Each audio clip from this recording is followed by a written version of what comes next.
नमस्कार। कोलेस्ट्रॉल ये शब्द सुनते ही ना अक्सर दिमाग में सीधा हार्ट अटैक और ब्लॉकेज की डरावनी तस्वीरें घूमने लगती हैं, है ना?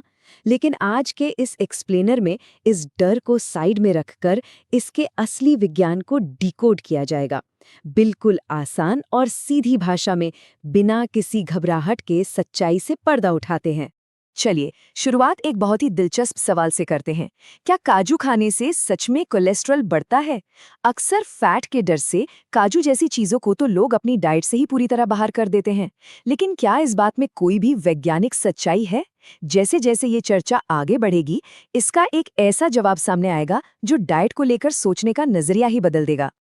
अब इस सवाल के जवाब तक पहुंचने से पहले ये समझना बहुत जरूरी है कि आखिर ये कोलेस्ट्रॉल भला क्या है। सच मानिए, ये कोई दुश्मन या विलेन बिल्कुल नहीं है। ये तो एक मोम या वैक्स जैसा पदार्थ है जो हमारे शरीर की हर एक कोशिका यानी हर सेल में मौजूद होता है। ये बाहर से आया कोई जहर नहीं है, बल्कि प्राकृतिक रूप से पाया जाने वाला एक ऐसा तत्व है जिसकी शरीर को ठीक से काम करने के लिए सख्त जरूरत होती है। इसके बिना तो मानव शरीर का जिंदा रहना ही नामुमकिन है। इसकी अहमियत का अंदाजा इसी बात से लगाया जा सकता है कि ये शरीर के लिए एक बहुत ही जरूरी बिल्डिंग ब्लॉक की तरह काम करता है। ये हमारी कोशिकाओं की दीवारों को मजबूत और लचीला बनाता है।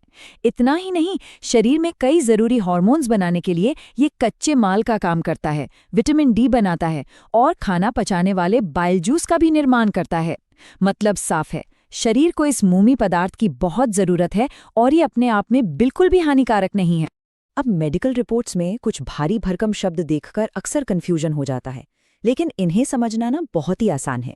मुख्य रूप से लिपिड प्रोफाइल में 3 नाम सामने आते हैं। पहला है एलडीएल यानी बैड कोलेस्ट्रॉल, क्योंकि जब ये ज्यादा हो जाता है तो ये धमनियों यानी आर्टरीज की दीवारों में जमा होकर उन्हें संकरा कर देता है। दूसरा है एचडीएल यानी गुड कोलेस्ट्रॉल। इसका काम एकदम शानदार है। ये आर्टरीज से एक्स्ट्रा फैट को साफ करके वापस लिवर तक ले जाता है ताकि वो शरीर से बाहर निकल सके। और तीसरा है ट्राइग्लिसराइड्स। ये असल में एनर्जी फैट है, लेकिन अगर ये बहुत ज्यादा हो जाए तो इससे मोटापा और दिल की बीमारियां हो सकती हैं। बस इतना समझ लिया तो मानिए पूरा विज्ञान समझ में आ गया। जब खून में इन लिपिड्स का लेवल बढ़ा हुआ दिखता है तो एक बड़ा सवाल खड़ा होता है, क्या तुरंत दवाइयां खाना शुरू कर देना ही इकलौता रास्ता है? हाई रिपोर्ट देखते ही अक्सर घबराहट फैल जाती है और सीधे गोलियों की तरफ भागने का मन करता है। देखिए, मेडिकल साइंस की अपनी जगह है, लेकिन जीवन शैली या लाइफस्टाइल से जुड़े कुछ ऐसे कमाल के समाधान भी हैं जो सिर्फ बीमारी के लक्षणों को नहीं दबाते, बल्कि उसकी जड़ पर काम करते हैं। ये जानने के लिए कि आखिर कब एक्शन लेना जरूरी है, एक जादुई नंबर हमेशा याद रखना चाहिए, और वो है 250। टोटल कोलेस्ट्रॉल के मामले में ये नंबर एक खतरे की घंटी या थ्रेशोल्ड है। अगर टोटल कोलेस्ट्रॉल 250 मिलीग्राम प्रति डेसीलीटर के नीचे है तो आमतौर पर सब एकदम फर्स्ट क्लास है, वहां डरने या परेशान होने की कोई भी जरूरत नहीं। लेकिन अगर ये आंकड़ा 250 के पार चला जाए तब क्या? इसका समाधान बहुत ही सीधा और लॉजिकल है। अगर शरीर के अंदर किसी चीज की मात्रा ज्यादा हो गई है तो सबसे पहला काम ये होना चाहिए कि बाहर से उस चीज को खाना तुरंत बंद कर दिया जाए। है ना एकदम सीधा सा गणित?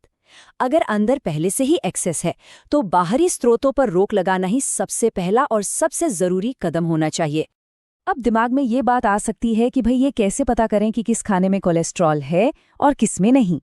इसके लिए दुनिया का सबसे आसान सिंपल टेस्ट मौजूद है।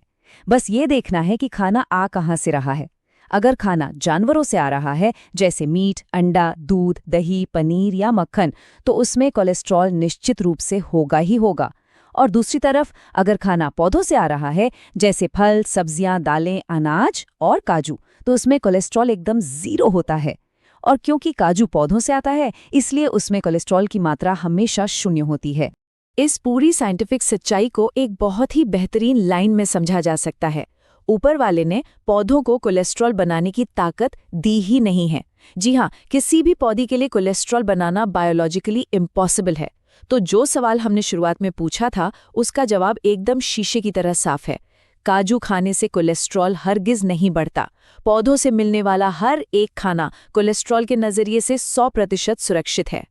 शरीर के अंदर और बाहर का ये जो पूरा विज्ञान है ना, ये सच में बहुत अद्भुत है। हमारा मानव शरीर अपने आप में एक ऐसी मशीन है जो अपनी ज़रूरत का सारा कोलेस्ट्रॉल खुद ब खुद अंदर ही बना लेती है। असली समस्या तब शुरू होती है जब एनिमल प्रोडक्ट्स के जरिए बाहर से एक्स्ट्रा कोलेस्ट्रॉल शरीर में डाल दिया जाता है।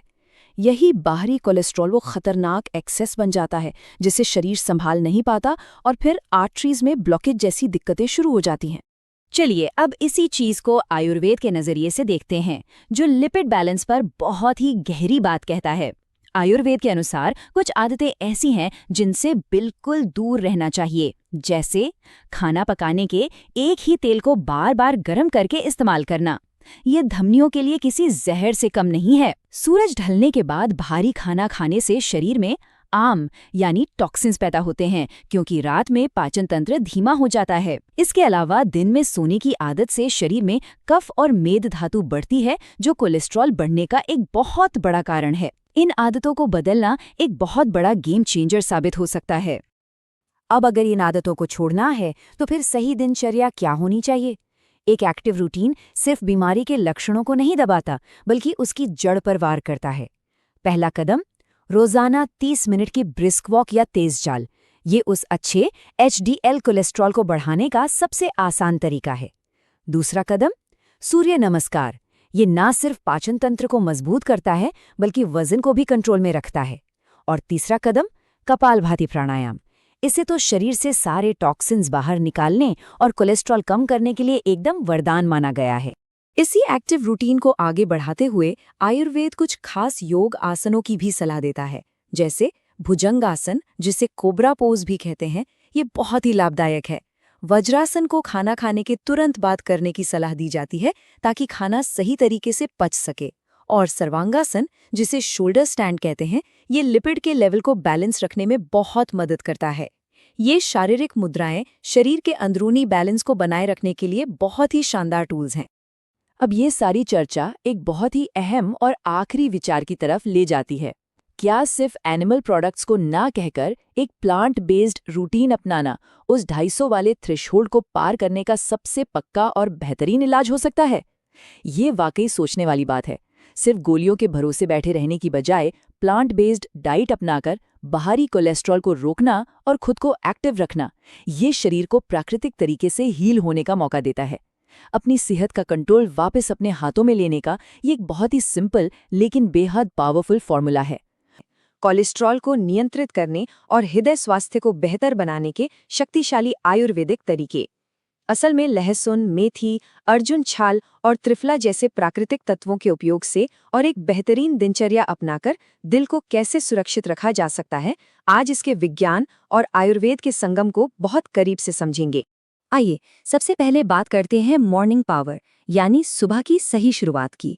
जो बात यहाँ वाकई चौंकाने वाली है वो ये कि लहसुन सिर्फ खाने का स्वाद बढ़ाने वाला कोई मसाला नहीं है, बल्कि ये एक बेहद शक्तिशाली प्राकृतिक ब्लड क्लीनर है। ये सीधे तौर पर खराब LDL कोलेस्ट्रॉल को कम करने का काम करता है, बिल्कुल एक प्राकृतिक औषधि की तरह। अब अक्सर देखा जाता है कि लोग लहसुन को सीधा निगल लेते हैं, लेकिन इसके सेवन की सही विधि थोड़ी अलग है। 1 या 2 कच्ची कली लेकर उसे हल्का कुचलना है, और सबसे महत्वपूर्ण बात, कुचलने के बाद 1 से 2 मिनट तक इंतजार करना है। जी हाँ, ऐसा करने से ही इसके औषधीय गुण और एक्टिव कंपाउंड पूरी तरह से सक्रिय होते हैं। खैर, किसी भी उपाय के साथ सुरक्षा का ध्यान रखना हमेशा जरूरी होता है। जिन लोगों को एसिडिटी या गैस्ट्राइटिस की समस्या है, उन्हें लहसुन खाली पेट के बजाय भोजन के बाद लेना चाहिए। और हाँ, अगर कोई खून पतला करने वाली दवाएं ले रहा है, तो इस रूटीन को शुरू करने से पहले डॉक्टर से परामर्श लेना अनिवार्य है। सुबह के दिनचर्या का अगला चमत्कारी उपाय है मेथी दाना। ये सोचना ही कितना अद्भुत है कि एक प्राकृतिक तत्व भोजन से आने वाले कोलेस्टेरॉल को खून में मिलने से पहले ही ब्लॉक कर रहा है। मेथी दाना ठीक यही काम करता है। ये शरीर में कोलेस्ट्रॉल के अवशोषण को ही रोक देता है। कमाल है ना? इसे लेने की ओवरनाइट सोक तकनीक सबसे ज्यादा कारगर मानी जाती है। बस 1 चम्मच मेथी दाने को रात भर 1 गिलास पानी में भिगोकर रखना है और सुबह इसी पानी के साथ बीजों को चबाकर खाना है। लेकिन ध्यान रखने वाली बात यह है कि जिनका ब्लड प्रेशर या शुगर प्राकृतिक रूप से कम रहता है, उन्हें इसकी मात्रा को संतुलित और थोड़ा कम ही रखना चाहिए। सुबह के इस रूटीन को एकदम संपूर्ण बनाने के लिए धनिया पानी एक बेहद प्रभावी उपाय है। यह विशेष रूप से ट्राइग्लिसराइड्स को कम करता है। इसे बनाना बहुत आसान है, बस 1 चम्मच धनिया के बीज को 1 कप पानी में उबालना है, छानना है और खाली पेट पीना है। यहाँ भी ब्लड प्रेशर कम रहने की स्थिति में थोड़ी निगरानी रखना एक समझदारी भरा कदम है। चलिए अब आगे बढ़ते हैं डे टाइम फ्यूल की तरफ, यानी सही आहार से मिलने वाली ऊर्जा। यह बात दिन के भोजन की आती है तो चुनाव बहुत स्पष्ट होना चाहिए। प्राकृतिक जौ या बिना प्रोसेस किए हुए ओट्स को दलिया या खिचड़ी के रूप में लेना एकदम आदर्श है। इसके उलट इंस्टेंट या बहुत ज्यादा प्रोसेस किए गए ओट्स से सख्त परहेज करना चाहिए। असली पोषण हमेशा प्रकृति के करीब रहने में ही मिलता है, पैकेट बंद चीजों में नहीं। दिन के समय सप्लीमेंटेशन के लिए त्रिफला गुग्गुल एक बेहतरीन विकल्प साबित होता है। इसे भोजन के बाद दिन में 2 बार 250 से 500 मिलीग्राम तक लिया जा सकता है। लेकिन कुछ सावधानियां बहुत ज़रूरी हैं। गर्भावस्था, थायराइड की समस्या या किसी भारी दवा के चलने की स्थिति में बिना मेडिकल मार्गदर्शन के इसका सेवन बिल्कुल नहीं करना चाहिए। अब बारी आती है तीसरे चरण की, नाइट टाइम रिपेयर यानी सोते समय शरीर की शुद्धि। त्रिफला को आम यानी शरीर में जमा होने वाले विषाक्त पदार्थों को साफ करने के लिए एक शानदार उपाय माना गया है। आयुर्वेद में ये माना जाता है कि यही जहरीला जमाव अक्सर उच्च कोलेस्ट्रॉल का मुख्य कारण बनता है।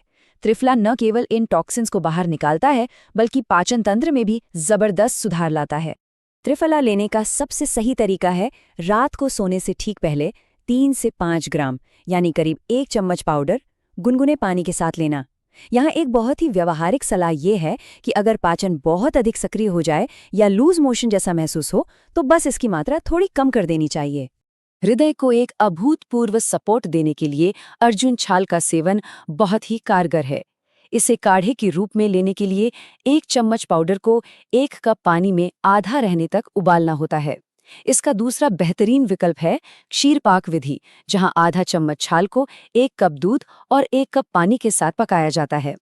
तो इन सभी चीजों को मिलाकर हमारा द अल्टीमेट ब्लूप्रिंट क्या बनता है? अब तक चर्चा किए गए सभी तत्वों को मिलाकर पूरे दिन का एक बेहद शानदार क्रोनोलॉजिकल ब्लूप्रिंट तैयार हो जाता है। सुबह खाली पेट लहसुन, मेथी और धनिया पानी, नाश्ते में जौ या प्राकृतिक ओट्स, दिन में हल्का और संतुलित भोजन और रात में सोने से पहले त्रिफला और हल्दी वाला दूध। ये दिनचर्या कोई भ्रम पैदा नहीं करती, बल्कि एक संपूर्ण और स्पष्ट जीवन शैली का निर्माण करती है। इस संपूर्ण ज्ञान का सार सिर्फ एक शक्तिशाली वाक्य में छिपा है: सही दिनचर्या ही सच्ची चिकित्सा है। केवल अलग-थलग उपचारों पर निर्भर रहने के बजाय जब दैनिक आदतों को सुधारा जाता है तो स्वास्थ्य की कमान पूरी तरह से अपने हाथ में आ जाती है। अगर कोलेस्ट्रॉल की वास्तविक प्रकृति को गहराई से समझ लिया जाए तो डर की जगह एक स्वस्थ और काम करने वाली दिनचर्या खुद ब खुद ले लेती है। क्या ये सोचने वाली बात नहीं है कि सदियों पुराने ये तरीके आज भी कितने प्रासंगिक और कारगर हैं? जिन्हें भी कोलेस्ट्रॉल के नाम से डर लगता है, उन सभी तक इस महत्वपूर्ण विश्लेषण को जरूर पहुंचाया जाना चाहिए, ताकि वे भी सशक्त बन सकें। आइए स्वास्थ्य से जुड़ी ऐसी ही गहरी और प्रामाणिक जानकारी के लिए इस सफर से जुड़े रहें।